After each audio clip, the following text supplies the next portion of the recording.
बाबा साहब बाबा साहब बाबा साहब, ये तरीका है? जिन्होंने उसको इस काबिल बनाया वो तो तड़ीपार था, मोदी तो चाय बेचने वाला था।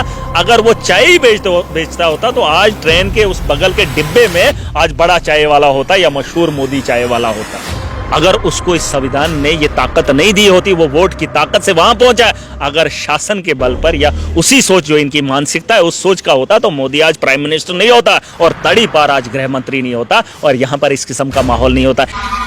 जहां इन्हें लगता है कि माहौल को बदलना है, लोगों के दिमाग के साथ खेलना है, हर मस्जिद के नीचे मंदिर ढूंढ रहे हैं, ये सिर्फ इसलिए कि ये राजनीति में बने रहे। आज जम्मू कश्मीर में ऐसा वक्त महराज लाएगा कि उस लेवल के स्कूल देखने को मिलेंगे। ये बाबा साहब अम्बेडकर का सपना था कि हर इंसान शिक्षित होना चाहिए। बाबा साहब को लेकर पूरे देश में इस वक्त जो है वो बवाल मचा हुआ है। महराजुद्दीन मलिक जो है वो दिल्ली से अभी जम्मू लौटे हैं। आखिरकार क्या पूरा मामला है और आखिरकार ये पूरे मामले को लेकर क्या राय देना चाहते हैं, किस तरह से देख रहे हैं एक बयान गृह मंत्री अमित शाह का बाबा साहब को लेकर और उसके बाद पूरे देश में इस वक्त बवाल मचा। हाँ देखिए, कानून बना था जिस कानून को मानता है पूरी दुनिया मानती है, एक बहुत बड़ा खूबसूरत यहाँ पर आइन मिला है हमें और उसके तहत हम यहाँ पर अपनी ज़िंदगी गुजार रहे हैं। अगर आप उससे पहले हिंदुस्तान को देखेंगे तो ज़ात पात के झगड़े अलग होते थे, ऊंच नीच का बहुत बड़ा मसला रहता था। तो भीमराव साहब अम्बेडकर जो बाबा हमारे हैं, जिन्होंने इस देश को बेहतर एक सोच दी है और एक बेहतर मुल्क बनाने के लिए हम लोगों को इकट्ठा किया है और आज इस मुकाम पर बैठ कर आप मुझसे बात कर रहे हैं और मैं उस मुकाम पर बैठकर लोगों की रहबरी कर रहा हूं। ये सपना भी उन्होंने देखा था, जिस सपने की वजह से आज मैं यहां पर खड़ा हूं। लेकिन उनके खिलाफ तब जो लोग खड़े थे वो भी वही थे और उन्हीं की नस्ल की पैदावार आज भी उसकी सोच को ख़त्म होते हुए देखना चाहते हैं, क्योंकि एक बहुत बड़ा वर्ग है जिसे ये बर्दाश्त नहीं करते हैं। एक ऐसी सोच है जिसे ये फिर से पनपने देना चाहते हैं, जिस सोच को उन्होंने दफन किया था। इंसानों को बराबर के हुकूक दिखाए थे, लेकिन इनको वो हुकूक अच्छे नहीं लगते। ये तो सिर्फ उनको मोहरा बना रहे हैं। इनके यहाँ प्रेसिडेंट देख लीजिए, आप किसी को भी बनाते हैं, लेकिन उससे जब वो उस माहौल में आ जाते हैं तो फिर वही सालों साल पुराना चले जाते हैं और उसी तर्ज पे उससे व्यवहार करते हैं। तो मैं चाहता हूं कि उन पर जो है विद्रोह भी हुआ है, उनके मुखालिफ हमारी पार्टी ने बात भी रखी है, अरविंद केजरीवाल जी ने भी बोला, हम भी बोलते हैं। देखिए, इन दुनिया के अंदर इंसान है, धर्म को एक अलग बात है, लेकिन इंसान जो है वो ऊपर वाले का बनाया हुआ है। ऊंच नीच आपके पास नहीं होनी चाहिए, इंसान का किरदार होना चाहिए, उसका पद नहीं होना चाहिए, उसका कद होना चाहिए। और ये लोग पता नहीं कौन से धर्म को मानते हैं, कौन सी मानसिकता इनकी है, किस सोच को मानते हैं, ये नहीं चाहते हैं, ये खुद को सुपीरियर समझते हैं, दूसरे को ये मतलब हकारत की निगाह से देखते हैं, जो उनको बर्दाश्त नहीं हो रहा। अब तो वो अपना कानून बनाना चाहते हैं। अमित शाह को लगता है कि इस देश का गृह मंत्री होने के नाते और मोदी के शासन के होते हुए हम इस देश के आइन को ही बदल देंगे, कॉन्स्टिट्यूशन को ही बदल देंगे। ऐसा नहीं हो सकता है, उसे लगता है। और वो भीम साहब अम्बेडकर की जो बात उन्होंने टुकटुकी करके बाबा साहब बाबा साहब बाबा साहब, ये तरीका है? जिन्होंने उसको इस काबिल बनाया वो तो तड़ीपार था, मोदी तो चाय बेचने वाला था। अगर वो चाय ही बेचता होता तो आज ट्रेन के उस बगल के डिब्बे में आज बड़ा चाय वाला होता या मशहूर मोदी चाय वाला होता। अगर उसको इस संविधान ने ये ताकत नहीं दी होती, वो वोट की ताकत से वहां पहुंचा, अगर शासन के बल पर या उसी सोच जो इनकी मानसिकता है उस सोच का होता तो मोदी आज प्राइम मिनिस्टर नहीं होता और तड़ीपार आज गृह मंत्री नहीं होता और यहाँ पर इस किस्म का माहौल नहीं होता। इन्हें लगता है कि हम अपना आइन बनाएंगे, हम अपना कानून बनाएंगे, देश के अंदर अपने तर्ज पे चलाएंगे और दुनिया में हमारे अभी नाम चलेगा, गांधी की तरह हमारा भी ठप्पा होगा और दफ्तरों के बाहर हमें भी क्रांतिकारी बताया जाएगा। इनकी मानसिकता गलत है। अंग्रेज़ों की गुलामी इन्होंने कबूल की थी और देश को गुलाम बनाने में इन्हीं का रोल रहा है। महाराज, एक और सवाल रहेगा। आप दिल्ली के अंदर गए, आपकी वीडियोस हमने देखी, दिल्ली के स्कूलों की हालत आपने देखी, किस तरह से वहाँ पर एजुकेशन दी जा रही है। जम्मू कश्मीर में ऐसा नहीं देखा जाता। जम्मू कश्मीर में सियासत होती है, जम्मू कश्मीर में चीज़ों को लेकर सियासत होती है, रोडों को लेकर, गलियों को लेकर। क्या जम्मू कश्मीर में ऐसा वक्त महराज लाएगा कि उस लेवल के स्कूल देखने को मिलेंगे? ये बाबा साहब अम्बेडकर का सपना था कि हर इंसान शिक्षित होना चाहिए।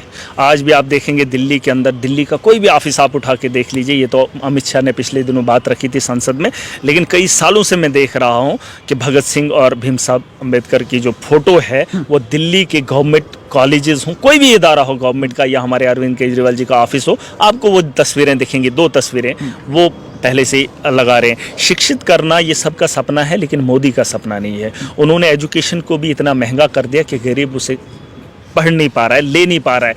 इन्होंने गवर्नमेंट स्कूलों को भंग कर दिया है। लेकिन आप देख लीजिए, वक्त की ज़रूरत है, वक्त के हालात बदल जाएंगे। मोदी जो 400 का सपना देख रहा था वो 340 पे आ गया। जिस दिन यहाँ सत्ता से उसे उखाड़ फेंकेंगे, देश के अंदर, पूरी देश के अंदर एक क्रांति आएगी एजुकेशन की। एजुकेशन के बगैर आप अपने मुल्क को बेहतर नहीं कर सकते। और ये सपना उनका भी था और ये सपना हमारा भी है। चाहे जम्मू कश्मीर के अंदर जो खस्ता हालत है स्कूलों की, उन स्कूलों को बेहतर बनाने के लिए जितना योगदान मुझसे हो सकेगा, जितना हो सकेगा, मैं तो करूँगा। एज ए MLA सरकार का हिस्सा होने के नाते मैंने सरकार से भी उम्मीद की है। मैंने कई गवर्नमेंट कॉलेजेस की मांग की है। आप देख लीजिए, कई सालों से हमारे यहाँ बच्चे हिली एरियाज़ है, वहाँ पे हायर सेकेंडरीज है, वहाँ पे हाई स्कूल है, मिडिल स्कूल है। हमें अब स्कूलों को बढ़ाने की ज़रूरत है, उस सोच को बढ़ाने की ज़रूरत है, ताकि डोर स्टेप पे हमारे बच्चों को तालीम बेहतर मिले। और उस तालीम को बेहतर बनाने के लिए दिल्ली का मॉडल पूरे देश के लिए बहुत ज़रूरी है। आखिरी सवाल लेना चाहूँगा। RSS चीफ ने एक स्टेटमेंट दिया है जिसमें उन्होंने कहा कि जो ये हर मस्जिद के नीचे मंदिर ढूंढा जा रहा है उसे बंद कर दिया जाए। इस तरह से कोई भी जो है वो काम नहीं किया आपको सिंपल एक बात बताऊंगा, जहां इन्हें लगता है कि माहौल को बदलना है, लोगों के दिमाग के साथ खेलना है, हर मस्जिद के नीचे मंदिर ढूंढ रहे हैं। ये सिर्फ इसलिए कि ये राजनीति में बने रहे, लोगों को उकसाते रहें, लोगों को बेवकूफ़ बनाते रहें। ये तो अपने धर्म को मानते ही नहीं हैं। ये कौन से हैं कि अपने धर्म के पुजारी हैं या अपने धर्म के गुरु हैं? इन्हें धर्म से कोई मतलब नहीं है। बस ये वक्त के हालात देखते हैं और लोगों के जज्बात पे कब्जा करते हैं ताकि लोगों के सोच पे काबिज हो जाएं। अभी यहाँ पर जम्मू के अंदर चुनाव हुआ, जम्मू कश्मीर के अंदर किस तर्ज पे इन्होंने BJP को वोट दिया? सिर्फ इसलिए कि हिंदू चीफ मिनिस्टर बनेगा। सिर्फ ये लोगों ने घर घर तक जाकर पैगाम पहुँचाया कि इस बार मौका है, हम हिंदू के चीफ मिनिस्टर बनाएंगे। हर इलेक्शन में ये चीजें बोलते हैं, आज ही मौका है, फिर कभी नहीं है। लेकिन आज अगर 28 MLA बने हैं, बताओ, धर्म की रक्षा करें, इसमें किसी को ममानत नहीं, अपने अपने धर्म के तर्ज पे चले, किसी को आपत्ति नहीं है। आप ये बोलें वो बोलें, ये तो फसाद है ना। आप बोलेंगे मस्जिद को उखेड़ के यहाँ मंदिर बनाएंगे, ये तो फितना है। ये आप भी समझ सकते हैं, मैं भी समझ सकता हूँ। किसी के सेंटिमेंट्स के साथ जब आप खिलवाड़ करेंगे तो देश के अंदर डेवलपमेंट नहीं, दंगे होंगे, जो ये चाहते हैं। इनकी मानसिकता ही है। अभी जम्मू कश्मीर के अंदर चुनाव हुए, 28 MLA बने, धर्म के नाम पे बने, मोदी के नाम पे बने, लेकिन काम तो करें, काम तो करना है ना धर्म के। या तो मंदिर पे टीका लगाकर, घंटा पहनकर बैठे रहे ना, पुजारी के तर्ज पे बैठे रहे, या तो काम करे ना। अब तो हिंदू बन गए आप, अब तो काम करो यार, हिंदू का करो। टोल प्लाजा लगा है, महंगाई इतनी है, करप्शन इतनी है, आप रेडियां नहीं लगाने दे रहे हो, गरीब को रोजगार नहीं दे रहे हो, कैजुअल लेबरर्स को। वो हिंदू नहीं है, उसकी बात नहीं करेंगे, लेकिन मानसिकता इनकी खराब है। उधर बोलते हैं हम सब हिंदू हैं, जब भीमराव बाबा साहब अम्बेडकर की बात आती है, वो कौन है? वो कौन? वो तो इनका दुश्मन है। उसे तो ये दुश्मन मानते हैं क्योंकि उसने सब इंसानों को एक सम्मान, एक अधिकार दिया। मैं क्यों मानता हूं? वो भी तो इंसान है, वो तो हिंदू है, लेकिन मैं उसका सम्मान करता हूं, इज्जत करता हूं।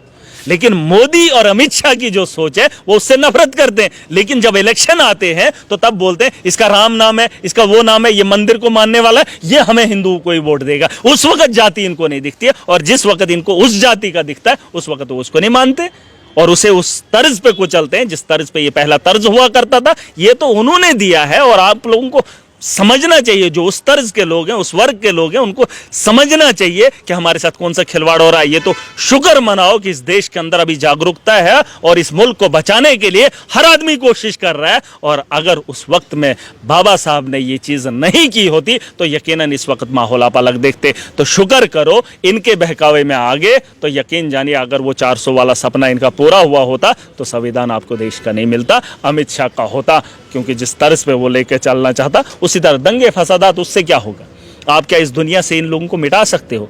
यहाँ फलस्तीन के अंदर बमबारी, दुनिया के पता नहीं कितने एटमी ताकतों के बम गिरे हैं, उससे क्या हुआ? वो खत्म हो गए? अरे लाख लोग भी नहीं मरे हैं। और